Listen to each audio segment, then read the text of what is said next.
Good morning friends, आप सब कैसे हैं। आई होप आप लोग बहुत अच्छे होंगे और मैं भी अच्छी हूँ। फ्रेंड्स, ये वीडियो है बुधवार का और डेट थी 31 जनवरी।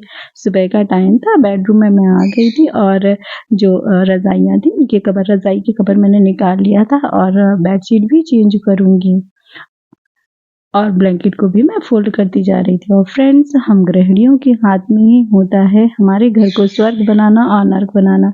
हम जो गृहिणियाँ होती हैं वह अपने घर को संवारती हैं, साफ सफाई करती हैं, सजाती संवारती हैं और जो हमारा परिवार होता है सभी का ख्याल रखती हैं और उनसे जुड़े लोगों का भी उतना ही ख्याल रखती हैं।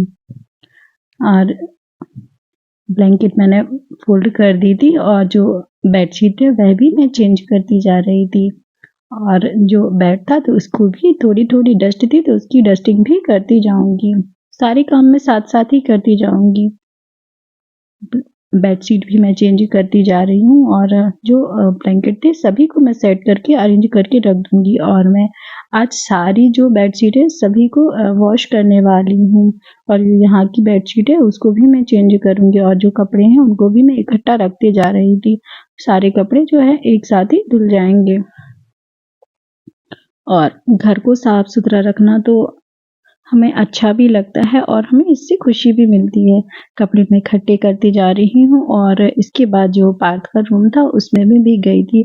उसकी भी रजाई का कवर मैंने निकाल लिया था, बेडशीट भी वहाँ की भी मैंने चेंज कर दी थी। उसके बाद फिर मैं आ गई थी किचन में क्योंकि पार्थ जाएगा स्कूल और उसके नाश्ते की कर रही हूँ मैं तैयारी, क्योंकि आज पार्थ के स्कूल में है पेरेंट्स मीटिंग और स्कूल में हाफ डे रहेगा तो इसलिए वह लंच नहीं लेके जा रहा है।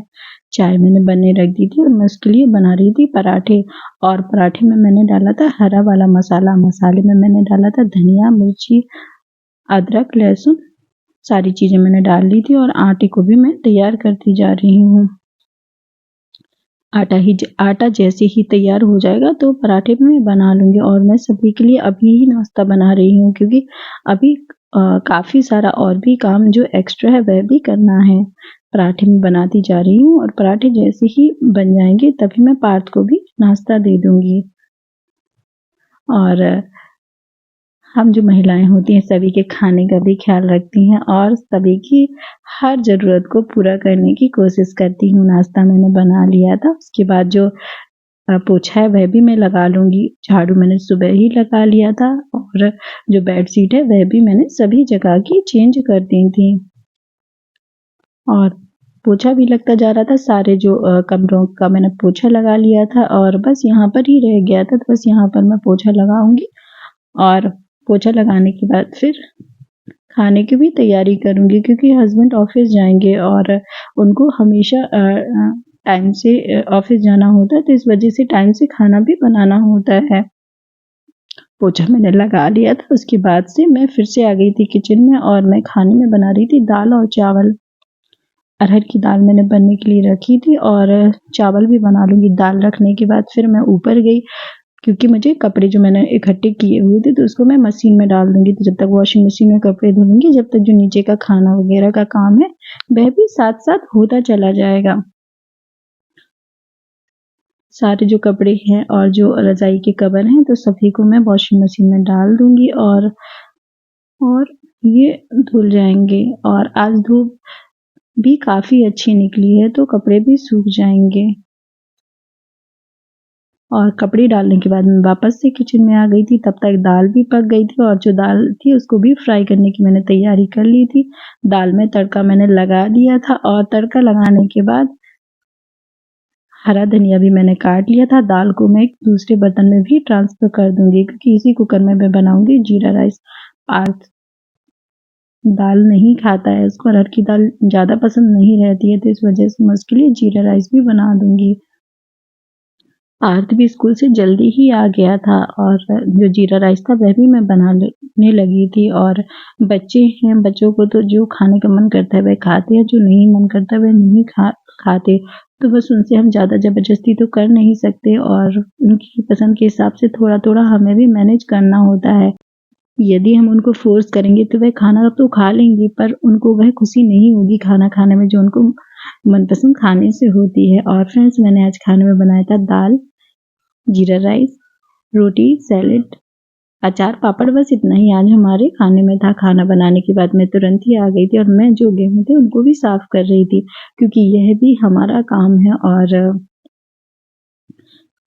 और जो सभी काम होते तो बस उन्हीं कामों में से यह भी एक है और यह भी हमें करना होता है समय-समय पर। तो गेहूँ भी साफ होता जा रहा था, क्योंकि घर में मेरे अलावा और कोई और नहीं है, तो जो भी काम होते हैं वो मुझे ही करने होते हैं और मैं सारे काम बहुत ही खुशी से और बहुत ही प्यार से करती हूँ। उसके बाद जब मैं कपड़े वॉश करने डाले थे वह भी धुल गए थे, मैंने नहा लिया था, खाना भी मैंने खा लिया था और जो कपड़े थे उनको भी मैं फैलाती जा रही हूँ। तो और आज कपड़े फैलाने में काफ़ी दिक्कत हो रही थी, क्योंकि छत पर काम लगा हुआ है और यहाँ पर कपड़े फैलाने में काफ़ी प्रॉब्लम हो रही है। जो गमले रखे हैं तो वो बीच में इधर-उधर रखे हुए हैं, तो उससे निकलने में भी प्रॉब्लम हो रही है। कपड़े डालने के बाद फिर मैं नीचे आ गई थी और सभी ने खाना खाया हुआ था, तो उन बर्तनों को भी साफ कर लूँगी। पार्थ भी आ चुका था, तो उसने और मैंने हम दोनों ने ही साथ में खाना खाया था। उसके बाद जो बर्तन थे उनकी भी जो क्लीनिंग थी वह भी मैं करती जा रही थी और बर्तन धुल लेते हैं ना तो उसका पानी भी छट जाता है, तो इस वजह से जो बर्तन है तो वह अच्छे से सेट भी हो जाते हैं। कोई भी काम फैला हुआ नहीं रहता है, सारा जो काम होता है वह बहुत अच्छे से हो जाता है। किचन क्लीनिंग भी मैं करती जा रही थी और जो गैस चूल्हा था वह मैंने साफ कर लिया था और सारा सामान उठा के मैं अच्छे से जो किचन की क्लीनिंग कर रही थी, क्योंकि किचन हमारी एक ऐसी जगह है जहाँ हमारा पूरा दिन बीतता है। किचन भी क्लीन हो गई थी, जो बर्तन थे बर्तन भी क्लीन हो गए थे, सारी चीज़ें क्लीन हो गई थी। उसके बाद फिर मैं कर रही थी ढोकले की तैयारी। तो मैं आज बनाने वाली हूँ खट्टा मीठा ढोकला और मैंने 1 कप पानी ले लिया है और इसमें मेजरमेंट का बहुत ध्यान रखना पड़ता है। मेजरमेंट का ध्यान रखेंगे तो परफेक्ट ढोकला बनेगा। 1 कप मैंने पानी लिया था, टेस्ट के अकॉर्डिंग मैंने नमक डाल लिया था। नमक डालने के बाद मैंने इसमें डाली थी चुटकी भर हल्दी और डाला था सिट्रिक एसिड। यदि आपके पास सिट्रिक एसिड नहीं है तो आप नींबू का रस भी डाल सकते हैं, उससे भी जो ढोकला होता है वह अच्छा बनता है। और इसके बाद मैंने डाल रही थी चीनी मैंने 1 चम्मच ली थी। यदि आप थोड़ा मीठा ज़्यादा खाते हैं तो आप 2 चम्मच चीनी भी डाल सकते हैं। और इसके बाद मैंने डाला था 3 चम्मच रिफाइंड ऑयल और ये सनफ्लावर ऑयल है। सरसों तेल या घी बटर ये चीज़ें नहीं डालनी है, इसमें सिर्फ रिफाइंड ऑयल ही जाएगा। तेल भी मैंने डाल लिया था और इन सभी चीज़ों को मिक्सर से मैं अच्छे से मिला लूँगी और सारी चीज़ें अच्छे से मिल गई थी। और इसके बाद फिर मैं बेसन भी डाल दूँगी। बेसन का मेज़रमेंट जितना हम पानी लेते हैं उतना ही बेसन रखना है। 1 कप मैंने पानी लिया था तो 1 कप ही मैंने बेसन लिया था और थोड़ी-सी हल्दी कम लग रही थी तो मैंने हल्की-सी हल्दी और भी डाली थी। बेसन को छान लेंगे, इससे जो बैटर है ना उसमें लम्स नहीं पड़ते हैं और जो बेसन का बैटर है वह एकदम परफेक्ट बना था, क्योंकि मेज़रमेंट के हिसाब से ही मैं चीज़ें ले रही हूँ। बैटर भी मैंने बना लिया था और इसको मैं अच्छे से फेंट लूँगी और इसको एक ही डायरेक्शन में फेंटना है। इसके बाद मैंने इसमें डाला था इनो।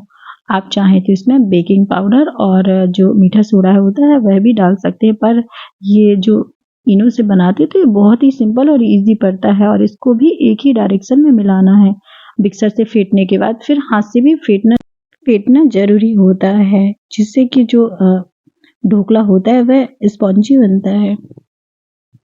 बेसन को मैंने फेंट लिया था और एक बर्तन में मैंने तेल से ग्रीस कर लिया था और बर्तन ग्रीस आप चाहें तो केक मोल्ड में भी कर सकते हैं, कोई टिफ़िन कटोरी जो भी आपके पास सामान अवेलेबल है उसमें कर सकते हैं। बर्तन को मैंने तेल से ग्रीस कर लिया था और जो मैंने ढोकला बैटर बनाया था वह भी मैंने उसमें ट्रांसफ़र कर दिया था। एक बर्तन में मैंने पानी लिया था, इसमें मैंने लगभग 1 ग्लास पानी लिया था। 1 से 1.5 ग्लास पानी ही पर्याप्त है और स्टैंड हमारा काफ़ी बड़ा है तो ये बर्तन में फिट नहीं आता है, इस वजह से मैं हमेशा ढक्कन को ही यूज़ करती हूँ। और जो ढोकला बैटर था वह मैंने बर्तन में रख दिया था और इसको अब स्टीम होने के लिए रख देंगे और इसको ढक देंगे और इसको ढक्कन से ढकेंगे।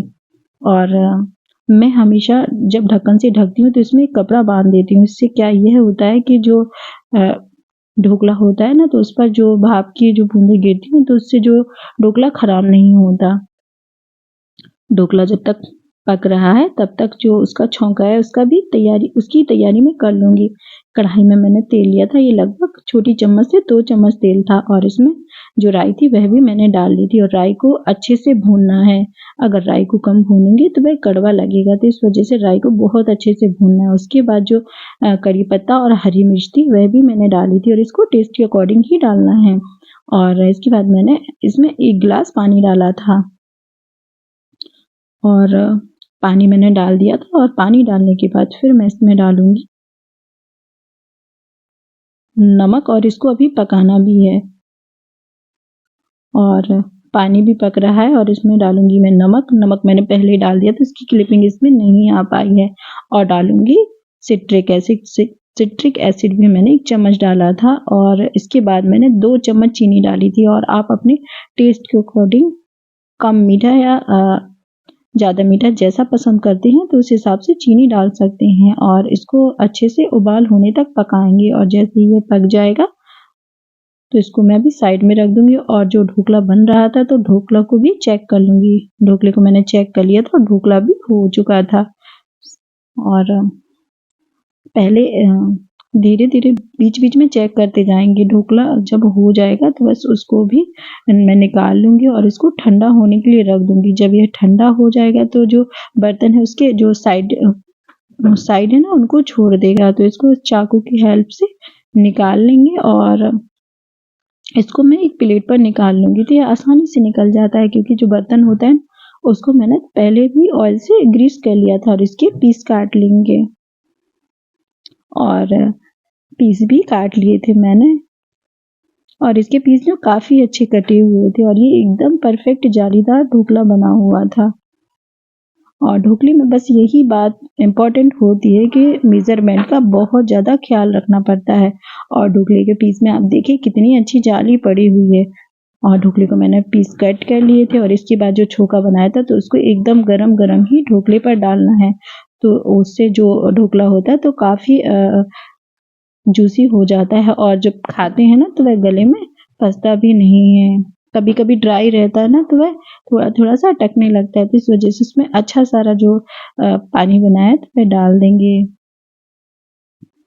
और इसको हरे धनिए से इसके ऊपर हरा धनिया भी डाल देंगे और हमारा जो परफेक्ट ढोकला है वह बनकर हो गया था तैयार। और ये खाने में बहुत टेस्टी होता है और बनाने में तो बहुत आसान होता ही है।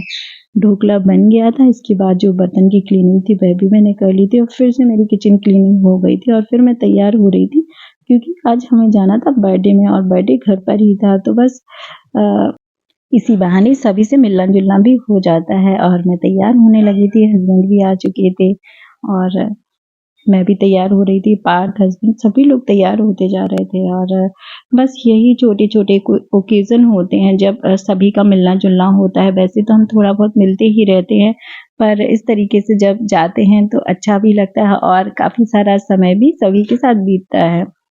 और इसके बाद फिर मैं तैयार हो गई थी। तैयार होने के बाद हम सभी लोग वहाँ बर्थडे में चले भी गए थे और लौटते हमें करीब 11:30 बज गए थे। और इसके बाद मैंने वहाँ पर कोई भी वीडियो शूट नहीं किया था।